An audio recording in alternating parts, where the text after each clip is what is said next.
My name is Mike Peter.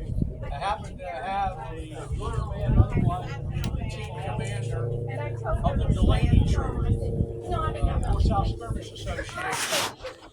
Today, we have some assistance from Company D of the 3rd Maryland Infantry. They are Fulton County's reenactment unit. So we are combining today the reenacting community with the live fire community. We have a couple people who are trying out some new positions. So this is going to be training for us as well as you. Okay? I don't want to get everybody's hopes up, but when it comes to the cannon, some of you will be firing it, not us. Ooh. Don't ask me who that is. I haven't picked it up yet. We'll see what happens. The North-South Skirmish Association was formed in 1950. A couple of World War II veterans like shooting muzzleloaders, just like what happened here today. And I did see some fine-looking muzzleloaders out here today. But they had come back from World War II. They missed comradeship and everything else. And between a gentleman just outside of Washington, D.C., had a friend that lived in Richmond, Virginia, and you can guess right off the bat what happened there. It's Yankees versus Rebs. And that's how it all started. Today, the NSSA has approximately 3,000 members east of the Mississippi. Skirmishes, all totaling about 60 from January to November. You get a break in December. So anyway, what we're going to do today is we're going to start off with the mortar. We shoot mortars at 100 yards. Now, that doesn't sound like much. Wait a minute, we're not shooting straight at that white stake out there. It has about a 5-degree bubble to the right instead of straight up and down. It's not my fault. That That to me at Spring Nationals too. That extra 2 degrees. That's 100 yards down there. But instead of shooting straight at it, of course, this ball's up in the air and down. Now, those of you who have pleasant or unpleasant memories of geometry, physics, and things like that in school, in my case over a half century ago, it comes into play when shooting a Civil War mortar. So temperature, wind, humidity is the worst killer of all. We have a base charge we shoot the very first shot. You'll see a couple of those go out to the sides to see where that ball actually lands. Supposed to be 100 yards, but it may be 150 yards or it may be 50 yards. By today's humidity, which is a little high, so we'll see what happens. All righty, are we ready? Load.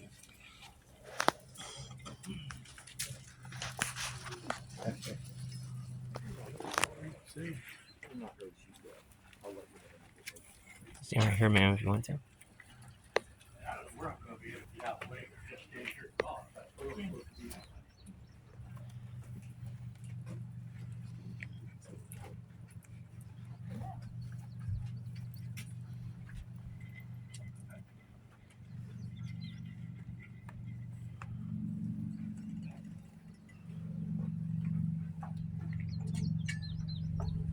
The guys tell me that steel on that barrel is so hot they can't touch it.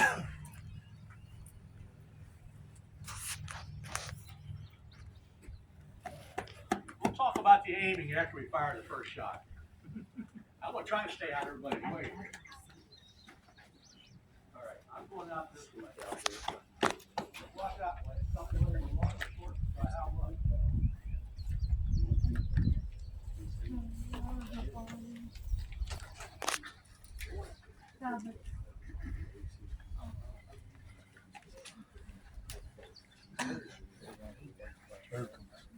Joe could blow up your phone.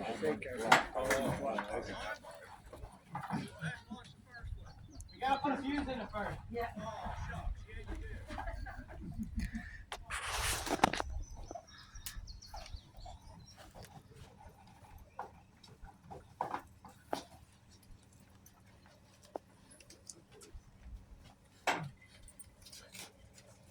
I stand right here, I'm not blocking your guys' shots, am I?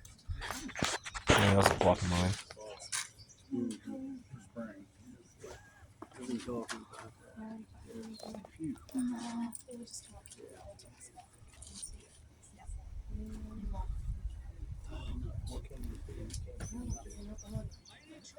Fire!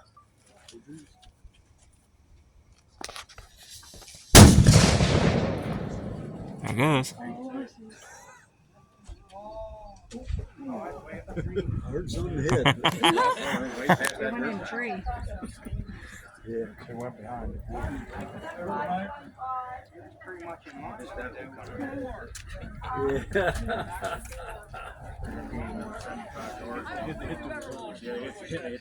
Yeah.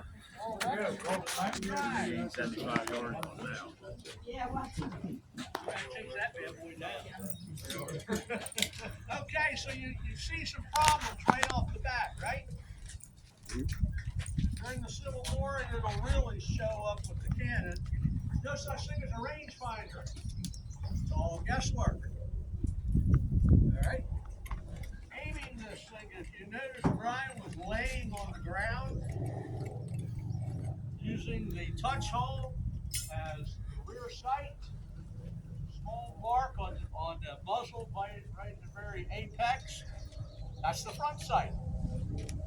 And all you do is tap the front or the rear of the bed of the barrel, of the mortar, in order to line it up. That's all there is to it. In theory. All right, the mortar we're shooting today is a reproduction of a Confederate 12-pound co-horn mortar. The field armies, both North and South, did not use mortars at all. If you look at Gettysburg or Shiloh or places like that, there weren't any. All right. Once in the East, once General Lee got bottled up in Petersburg area, that's when the mortars come into play. This is a reproduction of what they call a ladder bed mortar. It was manufactured at Richmond Arsenal in 1864. Right? It's the smallest and the lightest that we shoot in competition. We shoot 12, the 12-pounder, which is a 4.6-inch bore, the 24-pounder, which is a 5.8-inch bore, and the next one's kind of obvious, an 8-inch. The 8-inch was a siege mortar. That didn't travel anywhere. 8-inch siege mortar weighs about 6,000 pounds. So that's the three sizes we use in competition. All right, load, guys. It's 2 minutes and 13 seconds. Still loading. The other thing, what she's telling me is the NSSA requires a 3-minute safety time between each shot. All right? Nobody is shooting at us. We don't have to worry about firepower at this point. This is a competition. There are as many as 60 mortars on the line at one time in competition. That powder, which I just told her 400 grades of cannon powder, all right, loosely loaded in the breech, all also laid on top rather gently. And then here we go and throw it again. We do it like right, I don't know, we were so high. We'll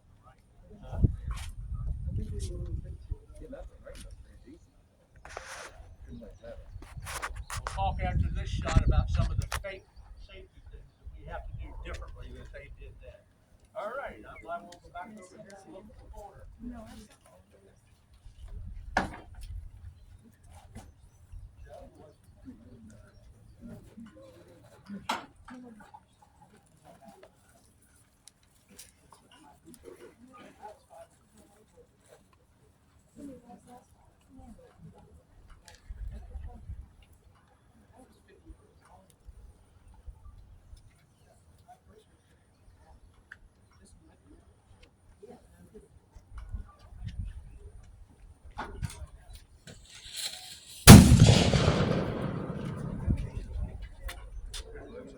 Boom.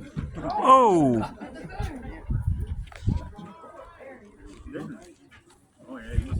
Good shot, Joe.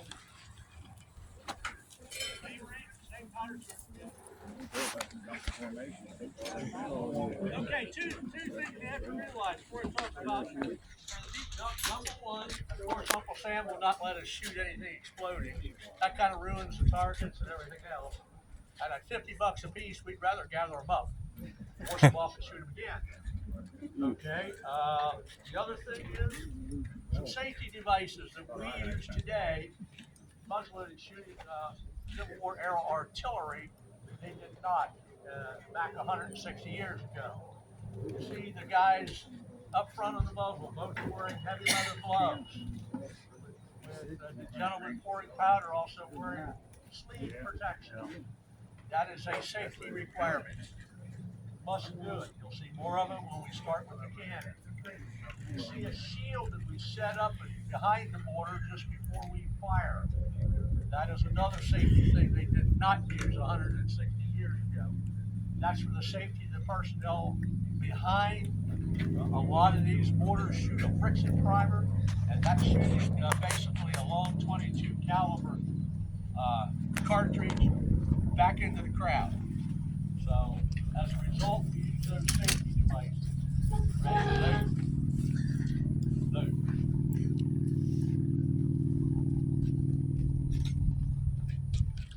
We use a tried and true lid stop. When I say tried and true, something for this device to load the mortar. Just has slow match, nitrate treated cotton rope. This comes to us compliments of the 14th century. They were shooting what artillery they had in the 14th century. We still use it today. Instead of friction primers on this small mortar, if we use a friction primer, we'll pull it off target for sure. And we're not really trying to do that, even though it looks like that. So we'll get ready here for the last one, then we're going to switch over to something a little heavier.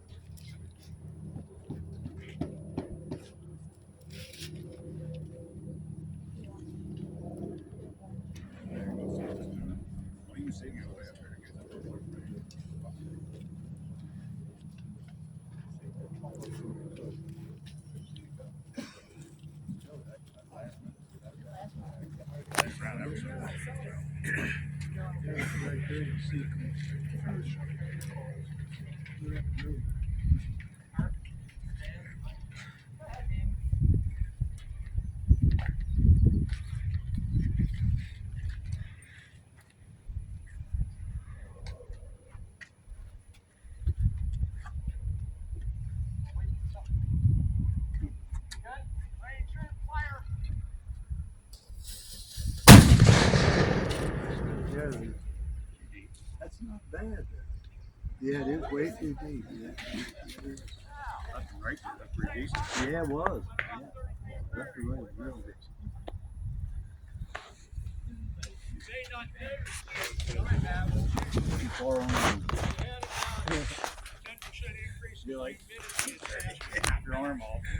That causes the bulb of plain powder charge to go further. The only reason I didn't go less than 400 grains, I don't have any charges made up less than 400 grains. So we kind of had to try the same thing again. So we'll go ahead and let that mortar set for a little while. Now let's get over to something here a little bit different.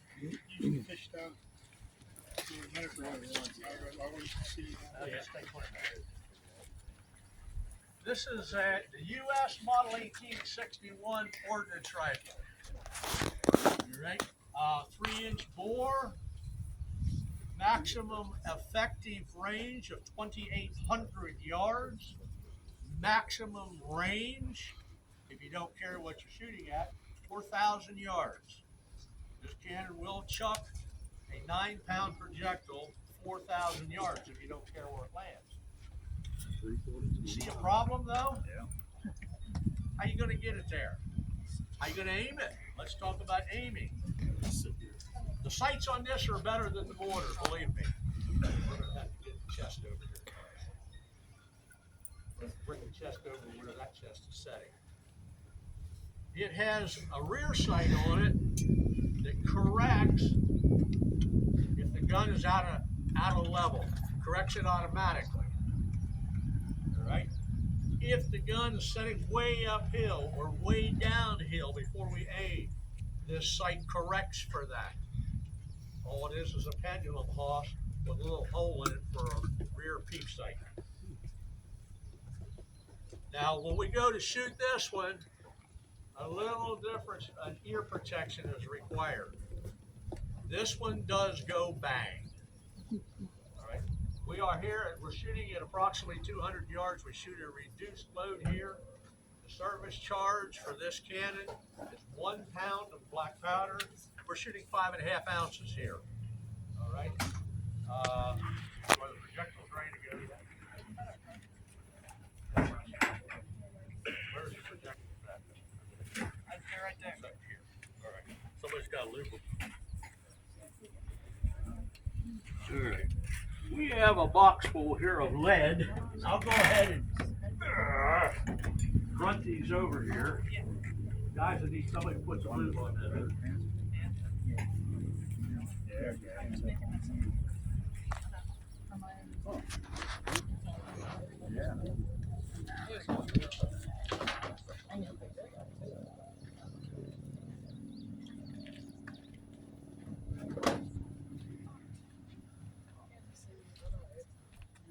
Let me show you what we're shooting.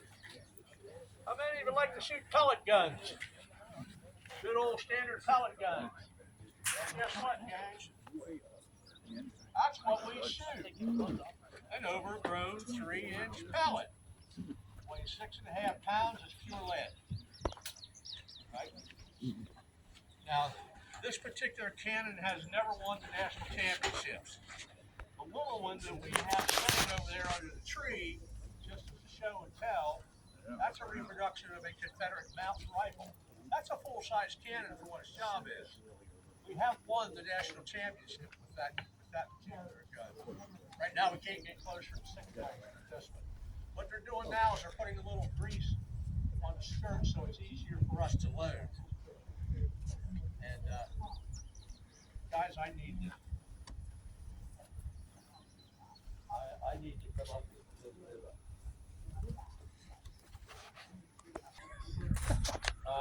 drum down there. And that came out of an old wash machine or a dryer, right?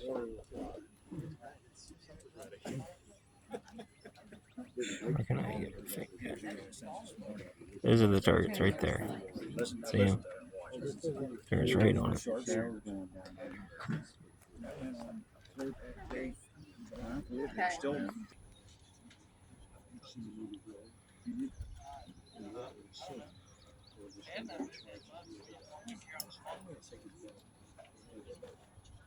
We have not used this gun at all yet, so we're going to see if we can get it somewhat close.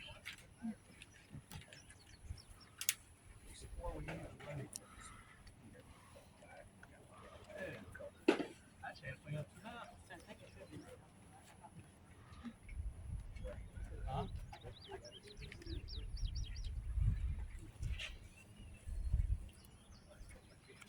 The gunner wants me or you. Right away. You pointed that way. Way too far.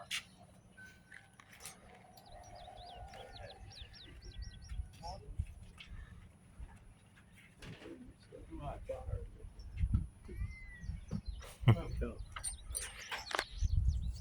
Not too much.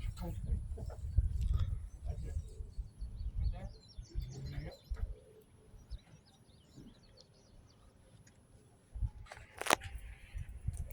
No, we haven't loaded.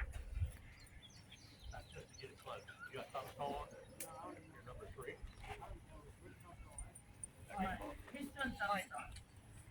You want to let him draw sponge before we shoot? Just got this wet sponge. Damp sponge first. Where's his picture? Put it up. He has to put the fuses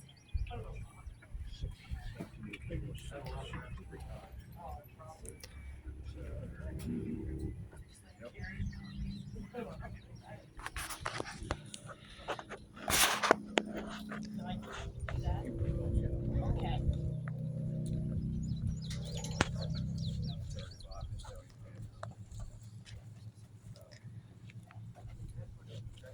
I have ready. Lady troop load. I'll explain after we get the first shot off what everybody does on the crew. Everybody has a very specific job. That's why we're doing a little training here. but a trained artillery crew in the Civil War, number one, consisted of 9 men on each cannon.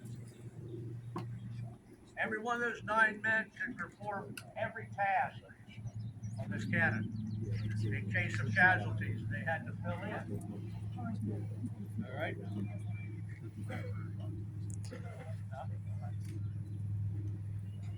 Flat out.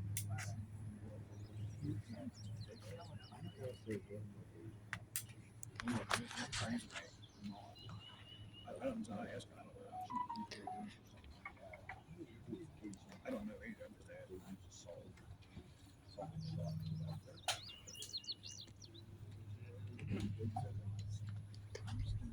They were just trying to come up with money.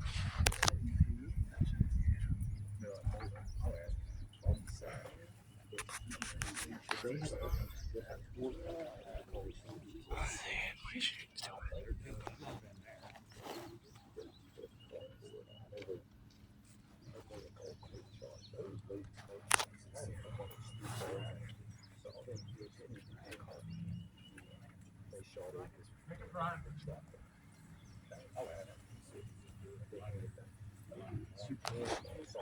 Picket prime. Senator Ward, would you do us the honors of firing the first shot?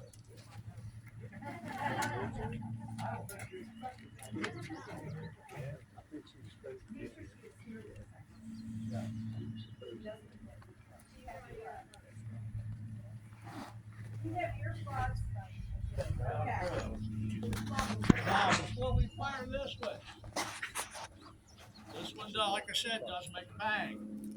A lot of us think the best way to protect our ears is like you see in the cartoons. Worst thing you can do. Worst thing you can do. There is a concussion with this gun. First thing you're going to do when I yell fire, you're just going to open your mouth. The second thing you're going to do, instead of going like this, you're going to cup your ears if you don't have hearing protection. That equalizes the atmospheric pressure inside and outside of your head even quicker than what some of these fancy phones can do. All right? Now, before we fire it, Senator,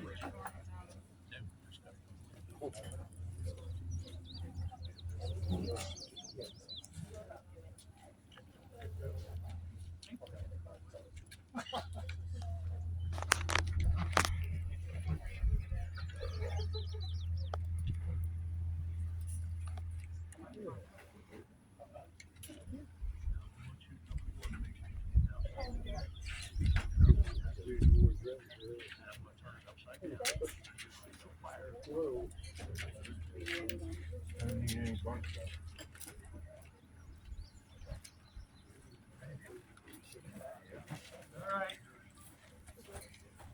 How this works, you can watch this, or you can watch.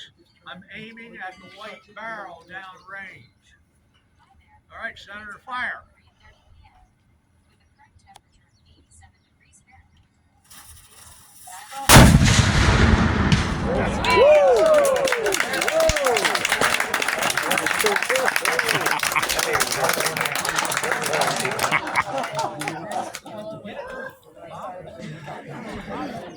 That's reduced Then you're in trouble now. Let's lay down. Oh, he hit. Okay, well, they're going He hit that. of cleaning and loading. Let's talk about what each person does.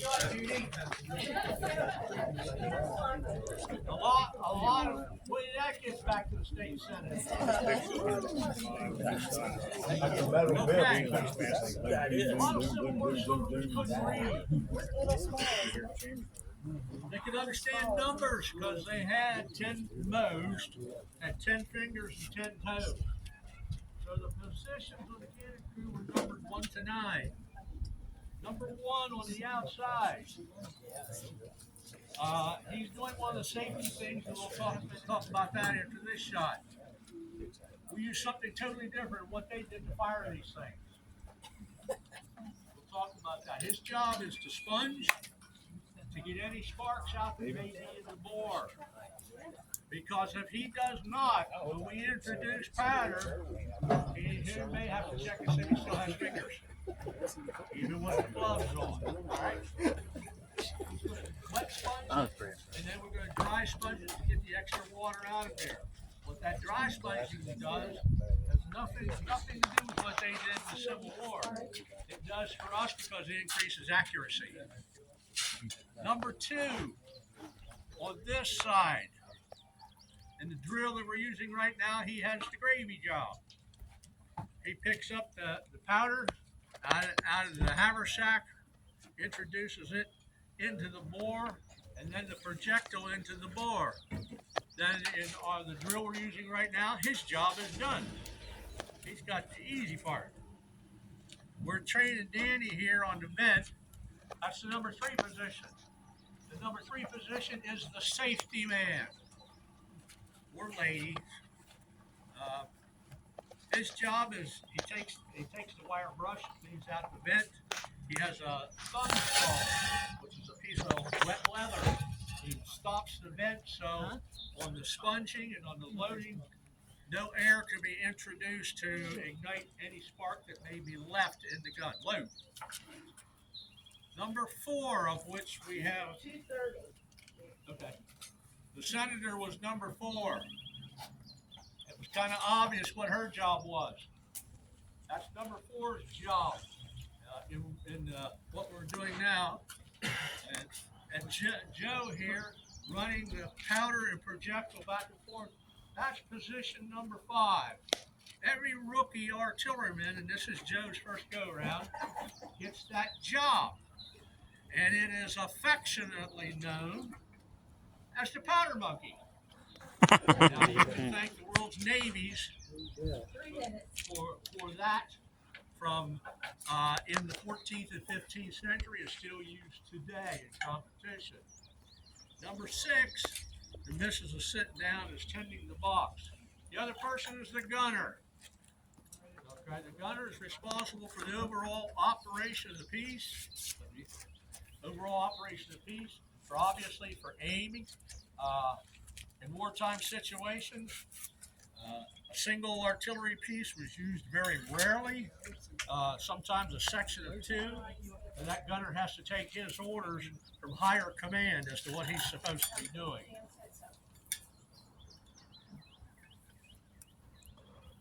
Now remember, one of the things that looks a little funny, I'm sitting on a loaded cannon. Think about that for a minute. So I have to trust these guys have everything in there, and everything is hunky-dory, or there's nothing to be surprises.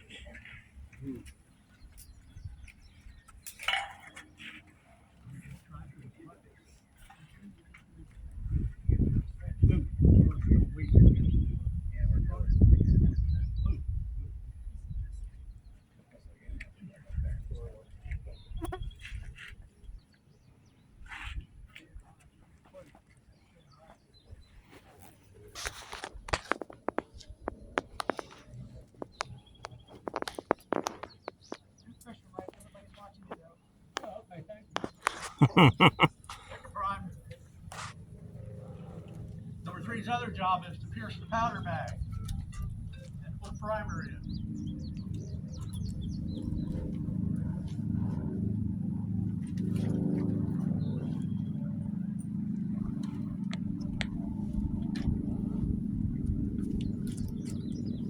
Jan Franker, you're next. Never has. For those that don't realize, on the committee, and it has taken a lot of people to put this together, but the glue that has held this whole event together is Jan with, and she's far enough out of range she can't throw anything at me, with a lot of support from Sheila, this missus. Okay, Jan, will now yell fire. No, I was too close. I could not see that was hit, so I'm going to get a little further off. I like the top of the yellow.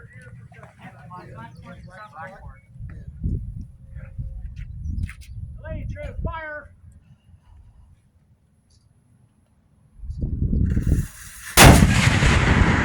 Over the top of dead center over the top.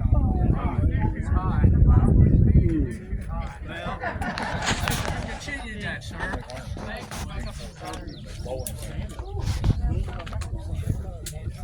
All right. So next thing here is a little Fulton County history. Most of you probably know in 1864 there was a little town slightly east of here that got burnt to the ground by Confederate cavalry. Chambersburg. In July of 1864. That's right. That cavalry unit then moved to Connellsburg where they camped overnight. I have a report in my collection written by the United States Cavalry. They were trying to help them along a little bit. Early on that July morning, after the Confederates thought they were good to go for a while, they had incoming shell fire from artillery, by Federal horse artillery. In July of 1864, all Federal horse artillery in the Eastern Theater were shooting 3-inch ordnance rifles. So what you're seeing and hearing now, except for slightly calmer, is the same thing that the citizens of McConnellsburg heard 161 years ago. That same sound, Federal artillery shelling that Confederate position. Only a couple shots to kind of hurry them on their way south after the burning of Chambersburg. So when the wife and I had the choice as to what Civil War cannon we were going to purchase, I knew about that tidbit of history, and I said, if I can get it, we're going to shoot an ordnance rifle. Long before I realized what we were doing today. Load. So while they're loading up, I want to point out a couple of differences again, what we're doing versus what they did. Some of you may have noticed it looks like we're using what is affectionately known as tin foil to hold the powder charge. That's exactly what we're using. Originally they used linen or wool powder bags. Guess what linen and wool powder bags do? They leak powder all the time. Not conducive for safety. So we're using powder bags, and because today we're shooting a reduced load, I have other things on the sponge rammer staffs, yellow markings and red markings. That's to tell our number one how far in to ram the powder charge and how far in to ram the projectile. Because with reduced charge, we can push it back past the vent, and we cannot fire the cannon. We have to run it and dump it. So we take it over here on that. The projectiles, the original projectiles they shot was solid projectiles called bolts, exploding shells, case shot, which is a bunch of little iron or lead balls inside the projectile that was anti-personnel. And the one that most people have probably heard is canister. Canister turns a cannon of any size into an overgrown shotgun. See, I can take the kids on it and trap real easy. It'll take me a couple of minutes. All right. Again, with our safeties, you say freeze up. Freeze up. That's the other thing. Again, like the mortars, we can't shoot any faster than one shot every 3 minutes for safety purposes. The gloves, again, on number 1 and number 2, something they did not have. Now, what are we going to do now? We're going to bring it down a little bit. Straight over the center. Let's bring it up.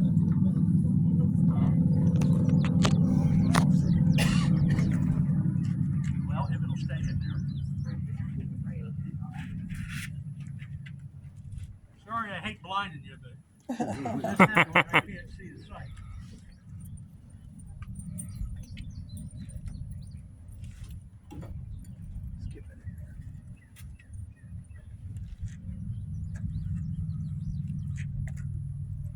Other way.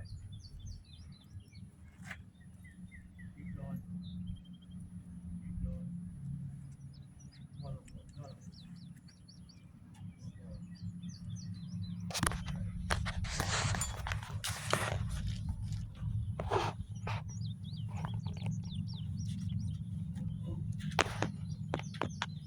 Take a drive. Don't mean to blind you. A well-oiled crew during the Civil War get 2 shots a minute off. unless the enemy was too close. And they dispensed with the sponging, and they went straight to loading and firing. It's very dangerous. But if enemy infantry is within 100 yards of you, you don't care about that at that time. Yeah, maybe my old-fashioned loader. There we go.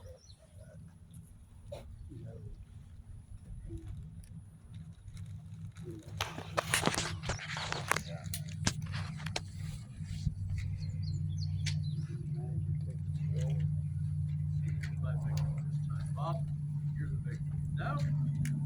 Oh, okay. It's not a handgun. It's a little bigger than a handgun. I am looking for a volunteer.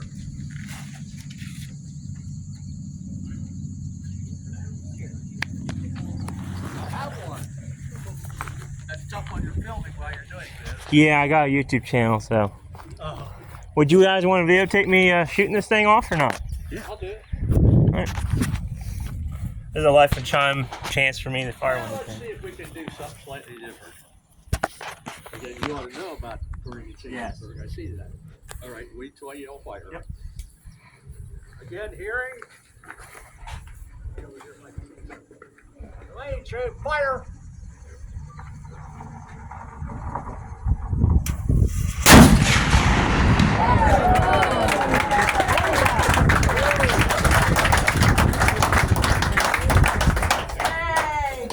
Thank you. Yep. We got 2 more to go. Good shot, buddy. There's a lifetime chance. Yeah, I'll tell ya. You know, somewhere in this is going to be an advertisement. Here's the advertisement. Again, if you want to talk about anybody as far as the Civil War reenactment, constable right here, yes, commanding officer, 3rd Maryland Infantry Company, lower part of the county. Yeah. Talk to you Well, actually, there's 3 right there. today. We're done Yeah, there's 3 Top right there. Could make a pyramid. We can make a pyramid out of 4. So. And many people heard about Yeah, 5 would be all right. trees being cut off and everything during the Civil War by vast amounts of fire. So that's what's going to happen when we're done this. They're going to have what they call a stake event. Several 4x4s out here posted at 25 yards. We're going to put together teams, not sure how many, and we're going to try to cut that wood in half. Shooting Yeah, at I'm us. going to go with team See 4. how that works. No. We will not have another round of review. I told them if they didn't knock them off until the 3 minutes. I hit that 100. The chief will decide we will not I got do one that. right in the shoulder, right here. Everything up there. North-south Enough to win. Not everything. Oh, yeah, whole ball was in. Whole ball was in. Enough to win because it was 0. 0 is the score, and I got a 7. The So. greatest in 1865, the Henry rifle. We've heard about the Spencer rifle, rifles. Shoot those in competition. Those one. Here, just this side of Winchester, Virginia. I have some information with me. Anybody wants to ask any questions about that? See Don, the reenacting community. I should have. Well, I didn't. I was like, oh, it's got a target. But, well, yeah, you know, after it happened. He just handed me an old gun, you know, a while back. Well, So if anybody wants to listen up to what we have to say, my first one ever. anything like that, be thinking about who's going to shoot the next Well, one. next time. Pardon? Yeah, I'll bring that. Oh, yeah. Oh, she is up I here. know, Okay, practice good. 100. Well, I leveled right across and everything like that. So. Luke, now remember who volunteered you.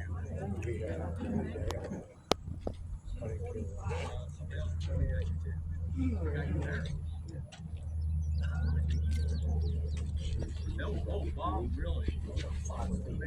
You're gonna have to take him to the kitchen street.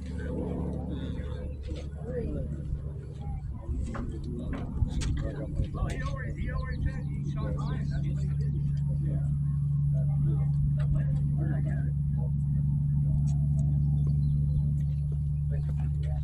I'll try.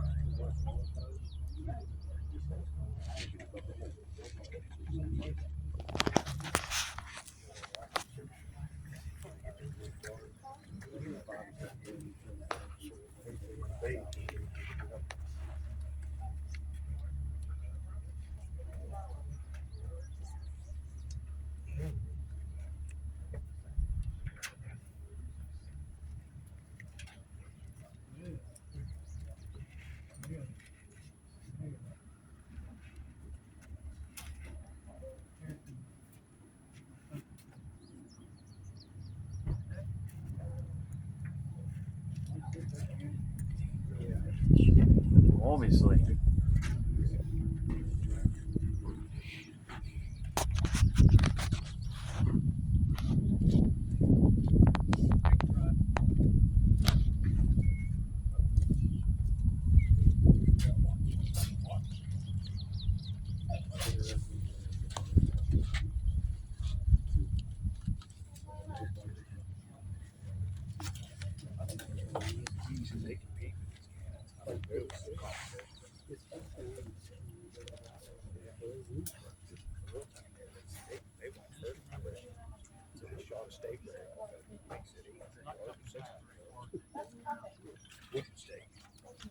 Well, he knows what he's doing when it comes to gardening, you know?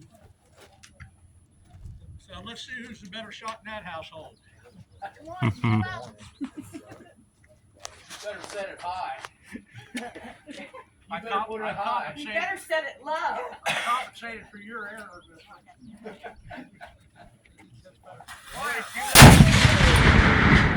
Great. I mean, it just literally In the grew. center right above it.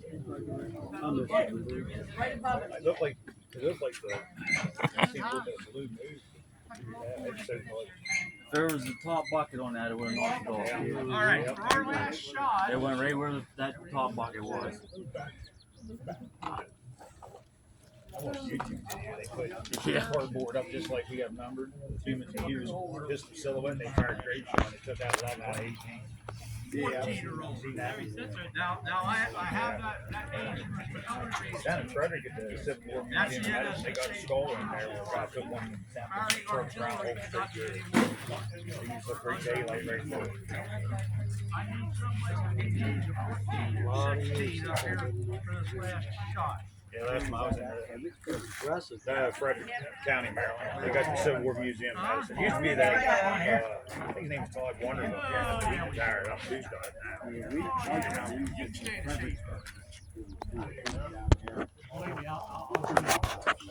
Yeah, it is. Yeah, that is different because you're right in town. Right. Yeah. I think that's the first battle of Fredericksburg. I think they had that street fighting, didn't they? Yeah. House to house stuff, Yeah. which was new for them. You Yeah. know. But a lot of the battlefield's filled up now because the section where they was doing all the fighting at the time was just like a big meadow. Is the wall still there? They went up the hill. I've never seen it. I read about it. It's all still there, preserved. Yeah, pieces of the stone wall still there and everything. That's what the guys they had pinned down all night long, freezing cold. I even read they had wounds there that glowed in the dark, and they figured out later it was bacteria, a type of bacteria from cold weather. Yeah, cold wet weather created. It was in the first part of December when the battle was. Yeah. It's pretty neat. Down there, you get a little thing, the way they present it, you get a different perspective. I'm sure. Yeah. This hobby is very interesting. Mason-Dixon is. What comes out of it for most How of much us, they hated the union whether we wear a gray coming down uniform, there. I'm sure. blue uniform, doesn't matter. Armies, Navies, Marine Corps during the Civil War, our main job is to teach history. That's part of what we're doing today. A lot of people have seen photographs, maybe even movies, of artillery in action. Every once in a great while, you get to see artillery in action shooting live. And when Club asked me, hey Mike, can you bring a cannon or so up here to do that? You noticed here we are. We have a big shooting event going on this weekend in Winchester, Virginia. But I told the gang here, we're here, so to try to teach a little bit of history. That's what we want to do. Are we loaded? Are we going to try this? Okay, hang loose just a second. Let me see if I can aim it better this time. A little lower. It's close enough for soldier work. Took his head right off. Yeah. Then after that, it skipped off and went all over the place. Took out a bunch more. Yeah. Just like that video sent to last night. That this is the first hand encounter. Here, made the back to the mules exploding all over. Just splattered them everywhere. Oh, okay. Oh, I won't spoil it. I still got it. He ended up getting killed in Spotsylvania. He diary counted that whole artillery barrage. Haskell, Lieutenant Haskell. Because his name is very famous. Right. Say a little prayer. He was John Gibbons' right hand man. They said he was weapon found and killed. But he's what saved the angle. He's the one that rallied all the men. He didn't get any credit for it. They hands down read multiple diary counts. They said he's the reason. They stopped. Yeah, they stopped the Confederate advance because of him. He turned and rallied them. I think 69th Pennsylvania. He just clearly details all the horses being eliminated. Let's see what a teenager can do for us. No pressure. No pressure. Well, they do. It says in there that they just Yes. hit him dead on Our and blew the team shit right out. now has Just me 3 with the teenagers. they killed him, blew that whole We building. have an equal number of men and women. The NSSA does not differentiate. There's not separate categories of competition for women. It's one up until a year and a half ago. Mortars for a 5-year period. The national record was held by a team of 5 women.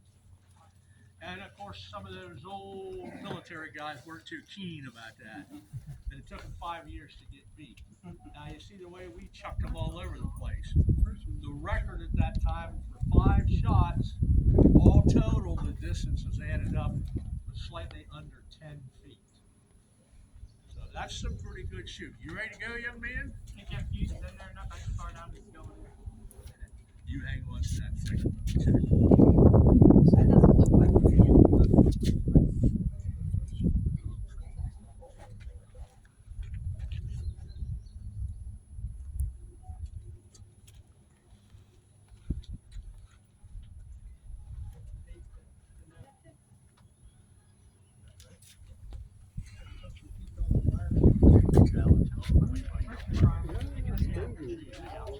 It's not recoiling very far. We're ready for the last one? Traveling through, they have relatives here. Delaney Troop. Oh, okay. Delaney Troop, fire.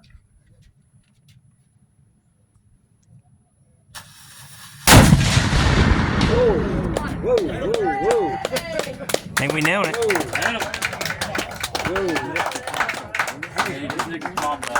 very much again. Any questions? That was awesome. Please don't